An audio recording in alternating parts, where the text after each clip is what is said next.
अस्सलाम वालेकुम viewers, welcome back to my channel. So today we are making simple plain rice. हम यहाँ पे बना लेंगे तड़के वाले चावल। उसके लिए हमें सबसे पहले चाहिए प्याज। मैंने यहाँ पे ले लिया है 1 स्मॉल अनियन, उसको मैंने कर लिया था स्लाइस्ड। देन मुझे यहाँ पे चाहिए कुकिंग ऑयल, आप चाहें तो आप घी भी ले सकते हैं। साथ हमें चाहिए नमक, और नमक लेने के बाद हमें यहाँ पे चाहिए राइस, जो कि मेन इंग्रेडिएंट है हमारी रेसिपी का। हमें यहाँ पे चाहिए बासमती राइस। ये देख सकते हैं आपकी, मैंने इनको जो है वो सोक करके रख दिया था maximum half an hour ago.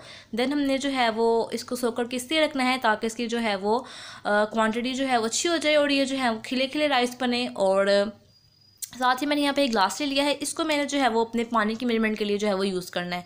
Simply हमने एक पैन में डाल देना है ऑयल, और ऑयल ऐड करने के बाद हमने इसके अंदर ऐड कर देना है अनियन।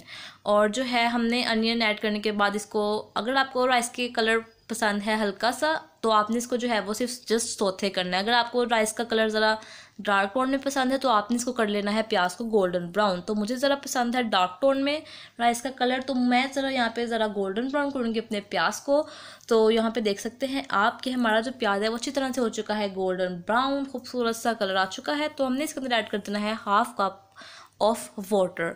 हमने इसके अंदर आधा कप जो है वो पानी को शामिल कर देना है, और पानी शामिल करने के बाद हमने इसके अंदर शामिल कर देना है नमक। और हमने इसको जो है वो 1 से 1.5 मिनट के लिए हमने इसको जो है वो पकाना है, ताकि अच्छी तरह से जो कलर है ना हमारे प्याज का वो आ जाए पानी में। देन हमने इसके अंदर शामिल कर देना है 2 गिलास पानी के, और हमने जो है वो 1 कप के अंदर चावलों के हमने 2.5 गिलास पानी के शामिल करने हैं, और 2 चमचे जो है वो नमक के शामिल करने हैं। ठीक है, ये हमारी मेजरमेंट है। आपकी रेसिपी जो है वो डिस्क्रिप्शन बॉक्स में मिल जाएगी, आप वहाँ से ज़रूर विजिट करिएगा। वैसे तो ये चावल बनाना बहुत आसान है, सबको बनाने आते हैं, लेकिन ये जो है चावल खिले खिले और लंबे चावल बनाना, ये एक जो है वो आर्ट है। तो मैं आपको यहाँ पर जो है वो सेकेंड टिप देती चलूँ।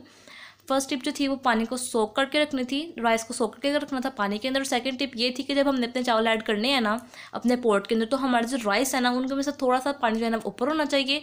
और थर्ड टिप ये है कि हमने चावल ऐड करने के बाद उसके अंदर चमचा नहीं चलाना, हमने इसको जो है वो हाफ लिड कवर करके रख देना है। और देन जब हमने इसको दम लगाने लगना है तो हमने इसको अच्छी तरह से कर लेना है मिक्स।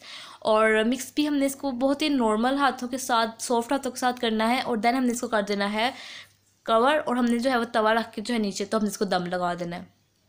ये जो थोड़ी सी टिप्स मैंने आपको दी है ना, इनसे चावल जो है वो बहुत खिले खिले बनते हैं, बहुत लंबे बनते हैं, और बहुत ज़्यादा खूबसूरत और सॉफ्ट बनते हैं। तो आप देख सकते हैं हमारे राइस को जो है यहाँ पे दम लग चुका है। तो अब हमारे राइस माशाल्लाह से कितने ज़्यादा लंबे और खिले खिले लग रहे हैं।